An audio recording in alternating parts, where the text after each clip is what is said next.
So, hey, everybody, it's Stephanie Baker with Life in Abundance. Again, I am the executive director. I'm also a clinical pastoral counselor on staff.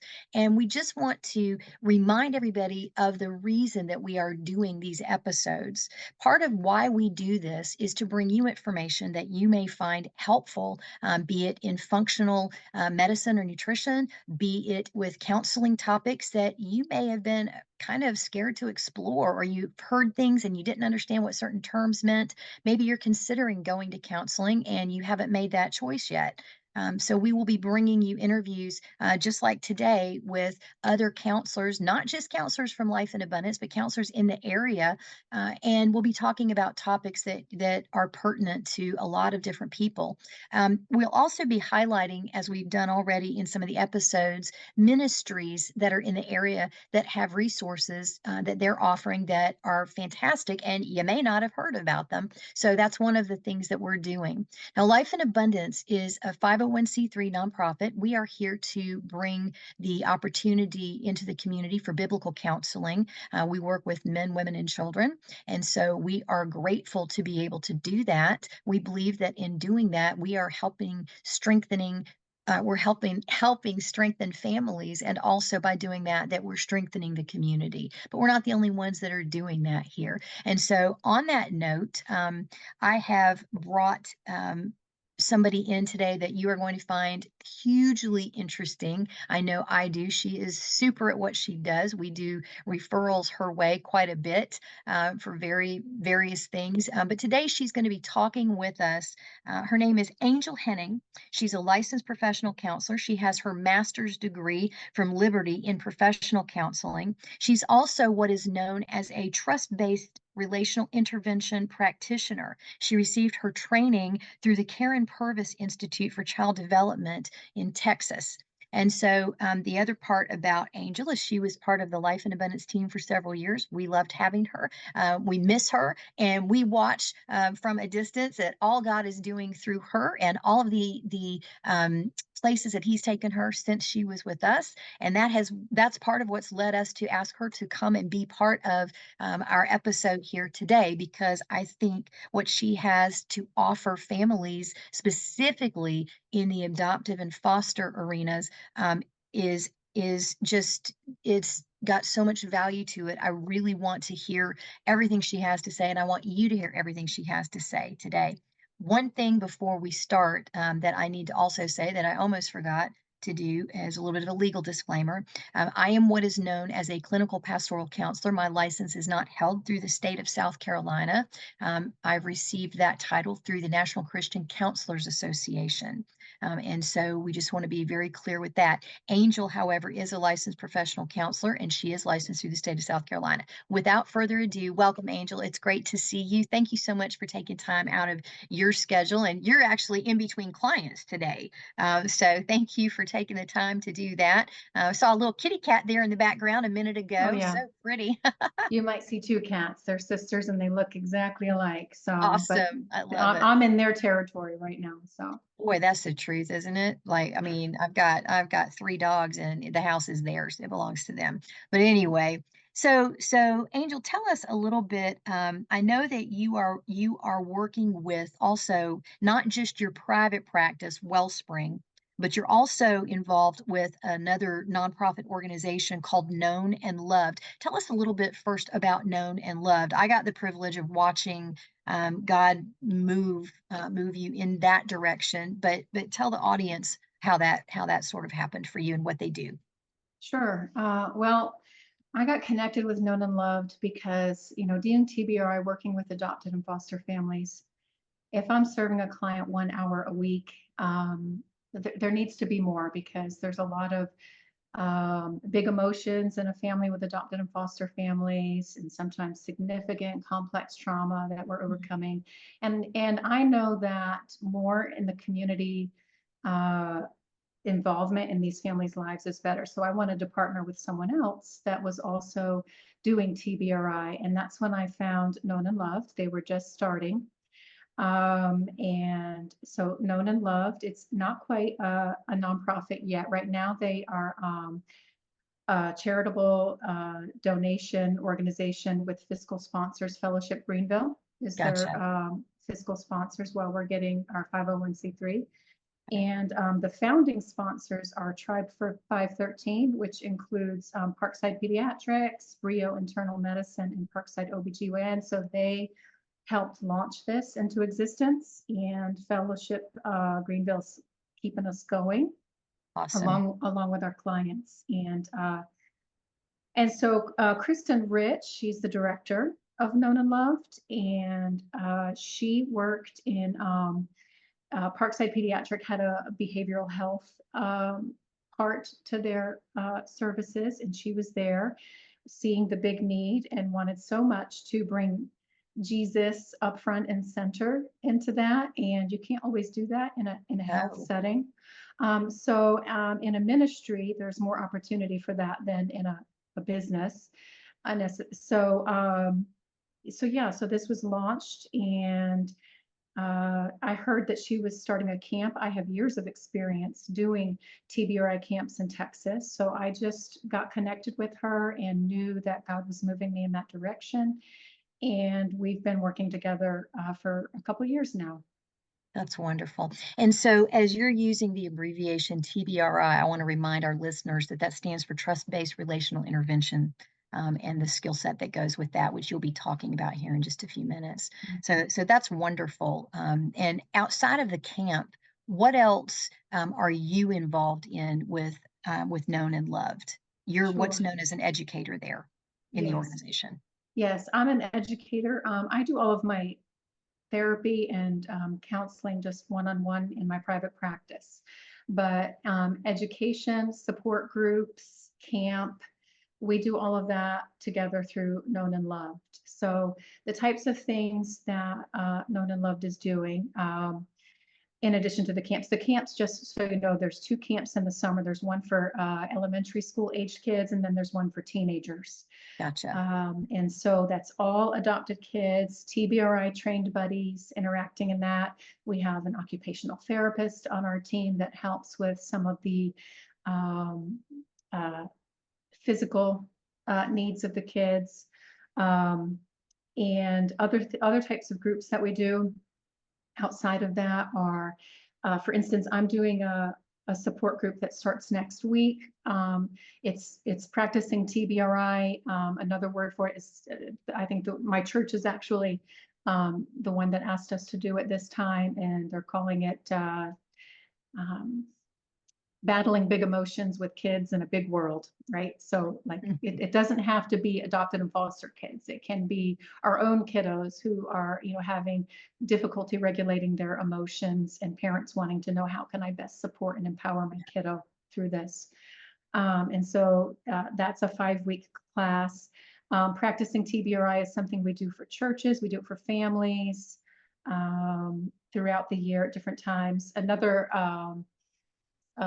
support group that we do is called Reclaiming Compassion, and this is Mm, for parents of adopted and foster kiddos who have been traumatized by their children, and they get this wall of like, I am having a really hard time continuing to love and to continue to meet their needs and to show up for them because they are traumatized and they're mhm. having physiological responses and inabilities to enter in. And so that needs healing. And these are parents that have done everything that they can think of to do and are exhausted and have guilted themselves and feel ashamed. And Reclaim Compassion is a beautiful, non-shaming, non-judgmental approach to, hey, we've been there, we understand, let's take a look at what this is doing to your body, stop beating yourself up, let's get some healing for you so that you can get back in the game and do what you have to do in this hard situation. And getting that support from other parents too that are going through that alongside you Right. is just life changing, because you're like, oh, I'm not crazy. Oh, I'm not in this Right. alone. It normalizes their experience and helps take that shame out of that and empowers them to get up and keep moving forward. So that's another type of group. I would imagine that parents who attend that, before they attend that, feel very isolated and alone in many cases. And as you use the term shame, it's non-shaming, right?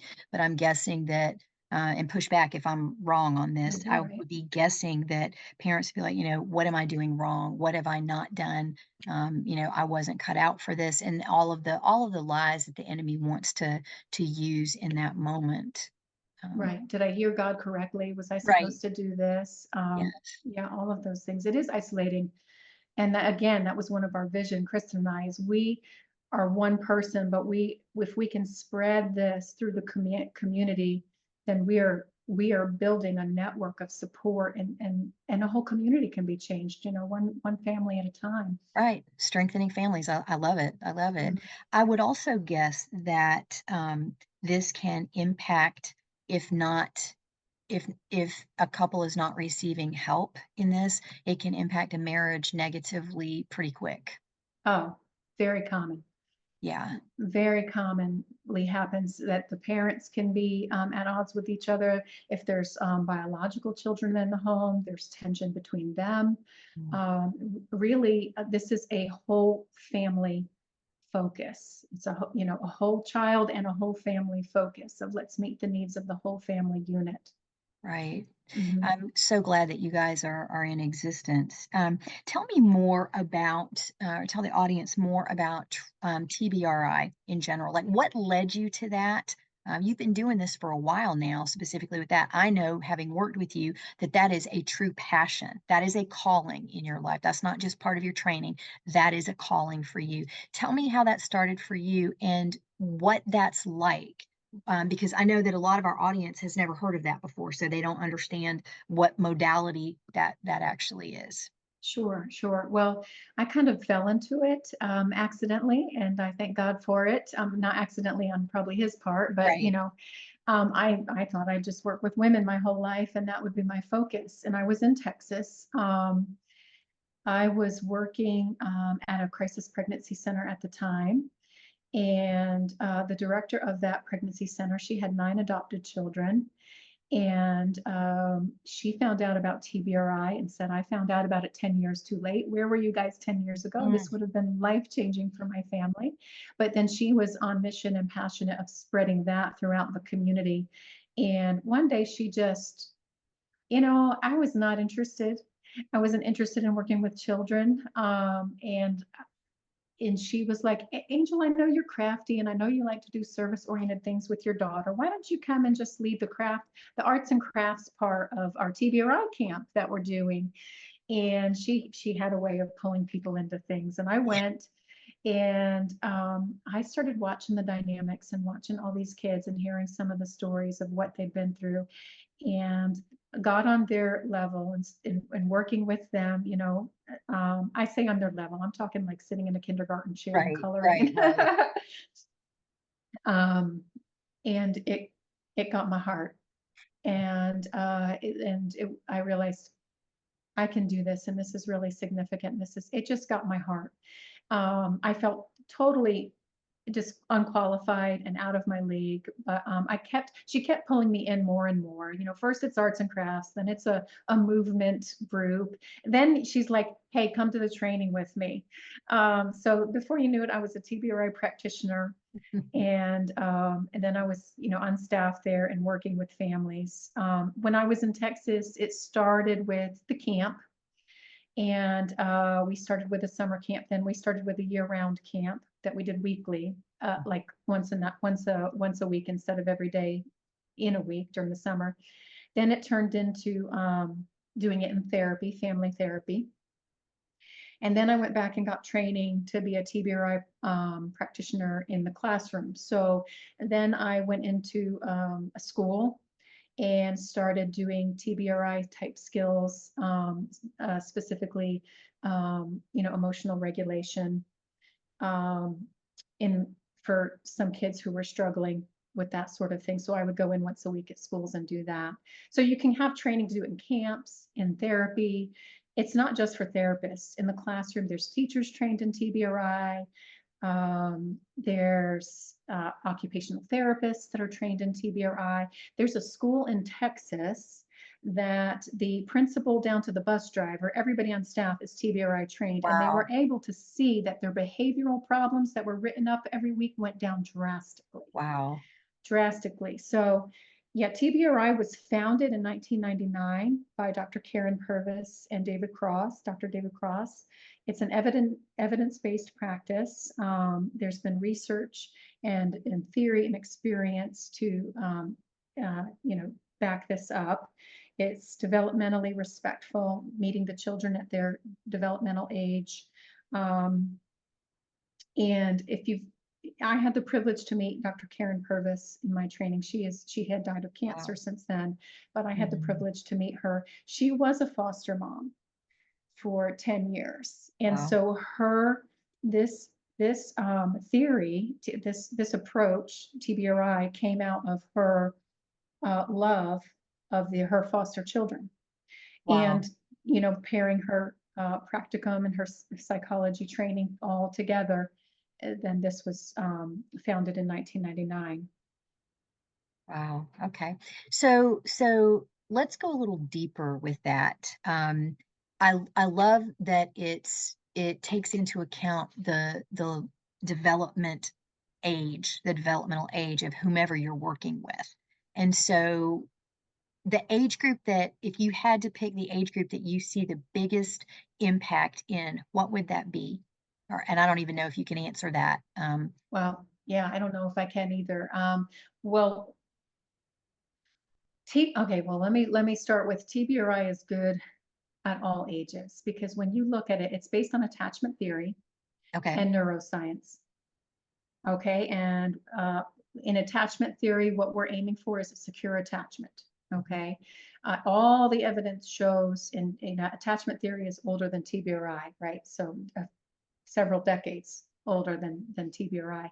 But attachment theory shows if you have a secure attachment when you're an adult, you're going to have better relationships, you're going to be healthier, you're going to have um, better job satisfaction, Mhm. better mental health. So that's the goal for me as a parent is, how do I develop a secure attachment with my child?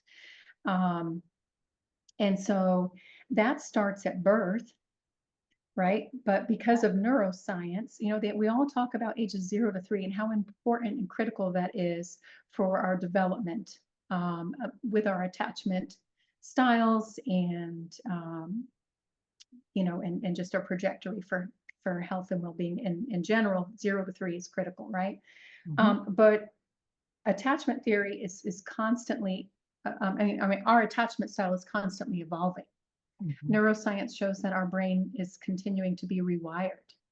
And so I can use TBRI with an infant in a sense, because I'm using attachment theory, and I Right. can use TBRI with a teenager. I actually use TBRI on myself as a 52-year-old woman. Okay. Love it. In the same way that I get up and preach the gospel to myself. And TBRI for me as a woman of faith, it mimics the gospel for me, a lot of what TBRI is. And so I can't pin it down to one age. Okay. It's but when I say developmental, I'm going to reach the kiddo where they are. And a lot of times, if you have an adopted child, let's say I'm working with an 8-year-old, they may be acting and behaving and on an emotional level of a 5-year-old.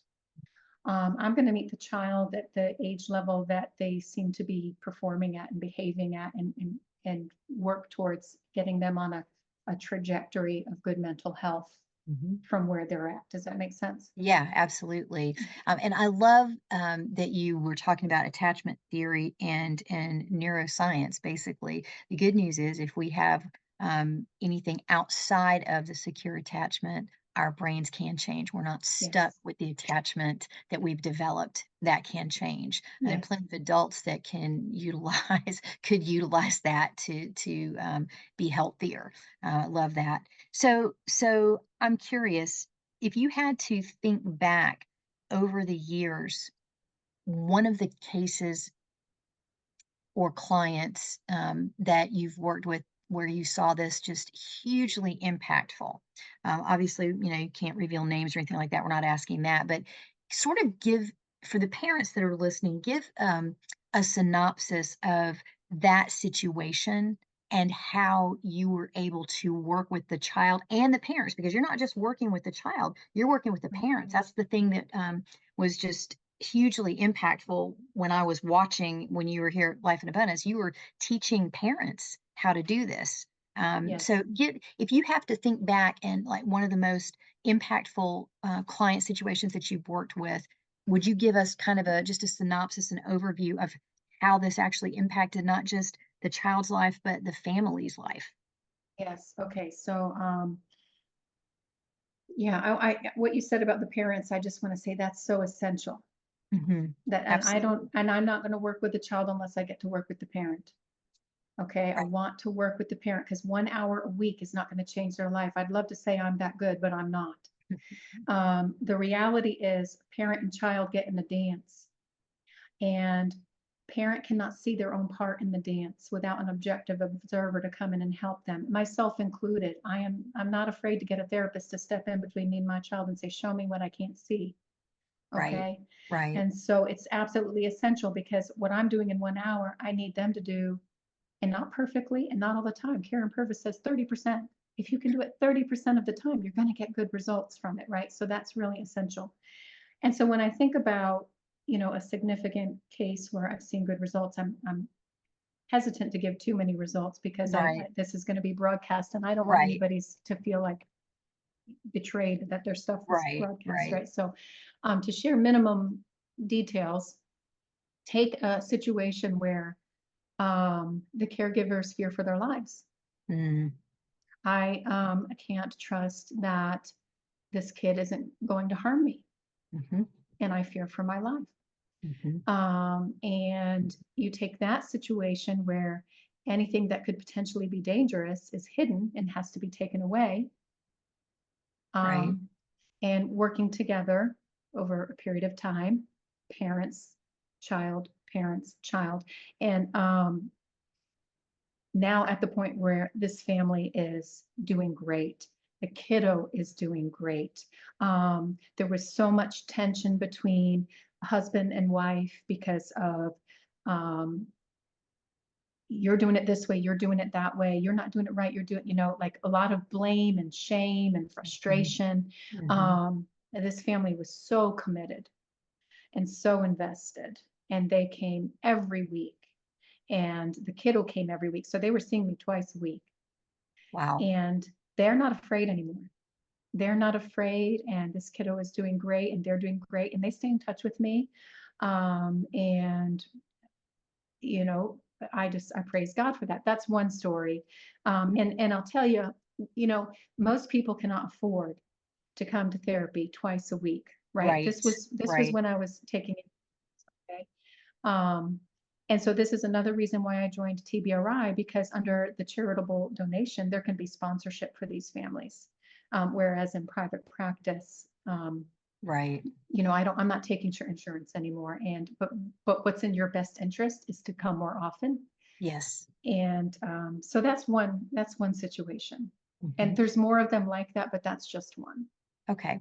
And there's not, I know before I ask this question that there's not a clear-cut answer to this, but I'm just curious if there's an average amount of time that a family could count on as far as the duration of the counseling with you. Are we talking a year? Are we talking 6 months? And if you can't answer that, I fully understand that.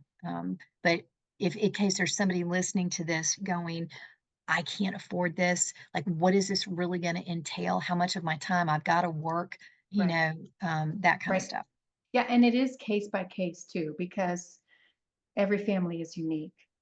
And everyone has a different kind of a foundation that we're starting with, right? Mhm, So mhm, you take all of that into consideration. There, sometimes I can meet with a family once a month and they can do community type things, and I don't need to see them for more than 6 months. And other families I might be seeing for a couple years. And it really depends on the amount of trauma, mhm, and the foundation that's there to begin with. mhm. Sometimes you have trauma that exists beyond. Sometimes there's trauma in the marriage.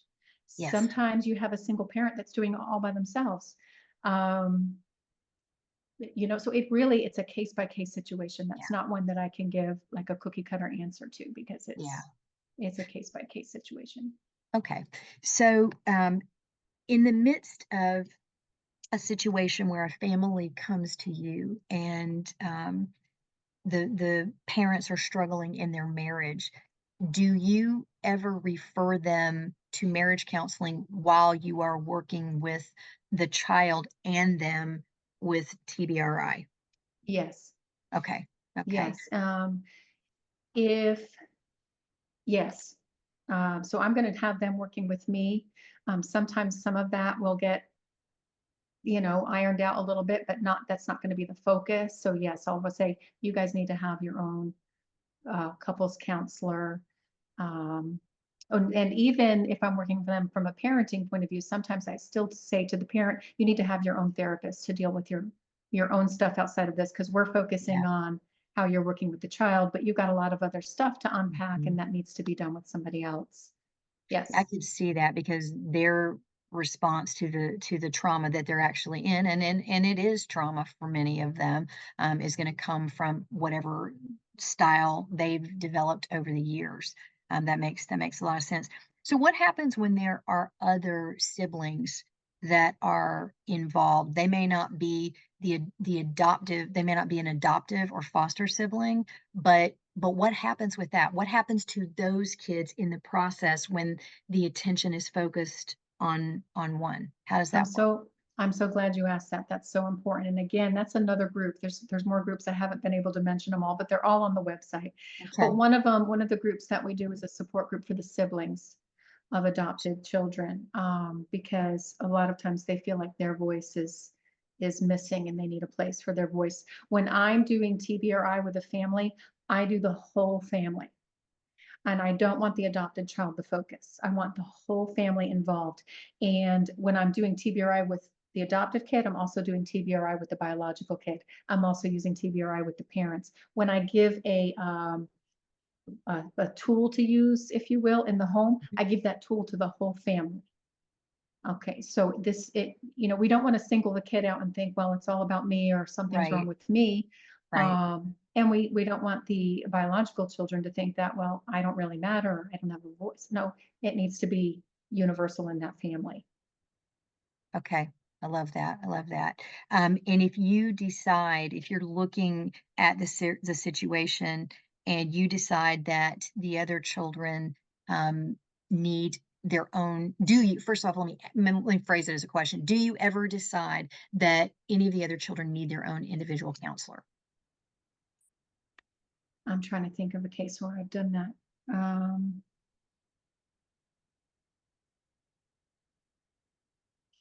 if they had an issue that was not pertaining to uh, the dynamics of what the scope that we were working within, then Mhm. yes. Okay. I can't think of a situation necessarily with my TBRI families where I've done that.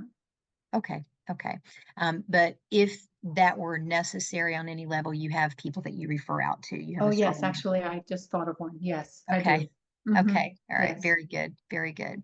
So if I'm a parent right now and my marriage is stressed out, my home life is turned upside down because of what's gone on with the challenges that have come with having adopted a child or fostering a child, but I'm just I don't know that this is going to help, and I'm afraid to take that step, and maybe my spouse is not all that supportive. What would you say to that parent who's at that point? What would you say to them? Well, I'm going to work with that parent to help heal them from their trauma. Yeah. I'm just going to start there. I need to help you with your trauma, help heal you through that. Um, I'll use a lot of the same type of uh, modalities with you that help heal you. And when you see that, wow, that helped me, then usually the parent has some buy-in of like, oh, I can see where that would help them too. Okay, so Gotcha. they have to learn to trust me. And I have one of those cases right now. And I don't know how long I've been working with her. I don't want to give too many details, Right. um, but she needed healing. She needed healing. And she was at, I'm not doing anything else. I have done it all. Nothing works. I've been the good Christian girl, and I am sick of Mhm. everybody telling me how to do this. Um, everything, I mean, really in a bad spot, Yeah. really in a bad spot. And so, you know what? I'm not going to tell you how to parent your child right now. That is the last thing you want to hear. I'm going to love you. I'm going to get to know you. I'm going to find out what your traumas are. We're going to heal you from the Right. things that have wounded you, not only in this, but maybe even further back. Right. Okay. So, Yeah. because oftentimes if we have any unresolved trauma from our own past, that kiddo is triggering it. And we're not just responding to that kiddo, even though that kiddo might be giving us a run for our money by themselves. Right. But it also could be linked to things from the past that makes it even more difficult. Right. So That's that a that very good point. Yeah, that's a yeah. very good point. So if somebody is listening to this right now, and they're thinking, this all sounds great, but you don't know my kid. Oh, and I've heard that so many I'm sure. times. I'm sure. Mhm. What would you say to that parent? One of the best things to address that, and a person might be reluctant and slow going to get involved, but that is one of the reasons we have groups. Because when that parent gets in a group and hears someone else telling their story and they realize, oh, okay, you have big baffling behaviors like I do. I'm not alone in this. I thought it was just my situation. That begins to open the heart for that. That begins to open the door. And that's why we want so much of the community trained in this. We don't Yeah. just want it to be one-on-one family. We want to train churches, schools, Yes. nurses, practitioners, um, families. We would love to have surrogate, families that just come along, adopted families, to give them a reprieve, that are trained in TBRI, that Right. are equipped to handle the types of challenges they might face. Right. So yeah, for that mama, I want to get them plugged in with other people who have some pretty significant stories as well, because they are not alone. Yeah. And until you realize you're not alone, by being among others and hearing other stories, it really, you do feel like you're by yourself. You feel like Yes, you're the anomaly. You feel like you're the one that it didn't work out for. right. And again, that's what the enemy wants. He doesn't. Isolation. Yeah, Mhm. absolutely. All right. So, what do you say to the kid if you could speak into the hearts of these kids and they're carrying, I'm the problem. Okay. I'm not worth loving. I Like, love that you asked that question. yeah, Okay, what so would you say? all right, so I love the name of the ministry, Known and Loved, because Yeah. isn't that what we all really need? Yes, You can't love me if you don't know me. that's right. And you can't really know me if you don't see the good, the bad, the ugly, and then everything underneath. And so, one of my favorite scripture verses is where Hagar, the slave of Abraham and Sarah, who is Mhm. being mistreated, goes out into the wilderness, and God sees her running away, and she's the only one in scripture that has a name for God. We study all the names of God in Hebrew. El Roi is one of them. El Roi means you are the God who sees me. And she's in a pretty awful situation.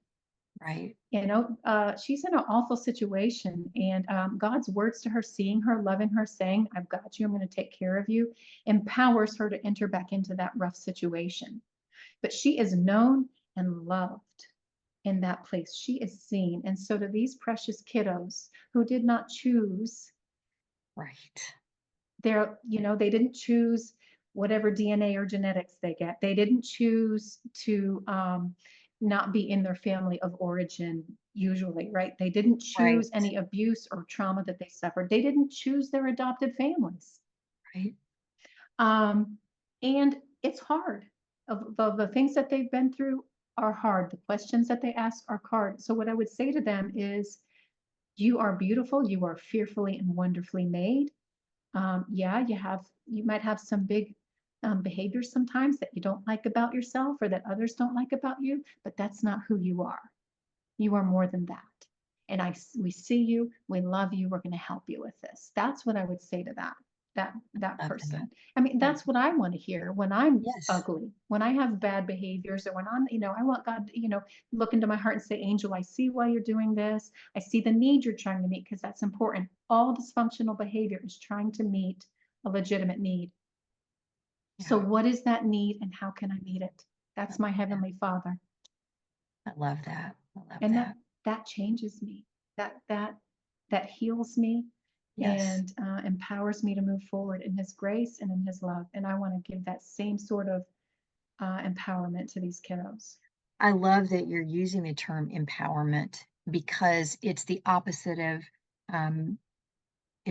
of victimhood, actually, and them remaining as they feel like they don't have any say so, they don't have any agency, they don't have any autonomy in anything that happens. Empowerment is that's such a great word for that. So, I want to be respectful of your time. I know you're getting ready to head back to another session, but real quickly, how can people get in touch with you if they want to schedule sessions with you? Sure. They can contact me through my website, Wellspring dash, I can't even remember now, wellspringprofessionalcounseling.com. Okay. And they can, my phone number's on there. They can call me. Okay. And then if they're interested in the support groups and education and training that we offer for the community, that's knownloved.org. Okay. Okay. Very, very good. And the youngest that you work with personally, the youngest child that you would work with is what? For. Okay. All right. Very good. Mhm. All right. And your hours, let's go through that. Sure. So Um, they would know. yeah, I see clients in my private practice Monday through Wednesday, 9 to 4. Okay. Great. All right. Mhm. And if they call, they're going to end up talking to you specifically? Yeah, if they Is that- call, it's just Okay. me. Okay. All right. All right. It's just me. So, okay. All right. Angel, it's been a pleasure. And as always, such great information. This was wonderful. Thank you. So informative. And I appreciate you taking your time to share with us today. And we may have you back on. I also know that you do work and support groups for women who are survivors of childhood sexual abuse. And I know that is not a small topic. So we will not dive into that today, but maybe we'll have you back and talk about that if you're willing and able to Sure. do that at some point in the future. It's an honor. I really appreciate the opportunity. Thank you for asking me, Stephanie. Yeah, glad to have you. Thank you again. Thank you.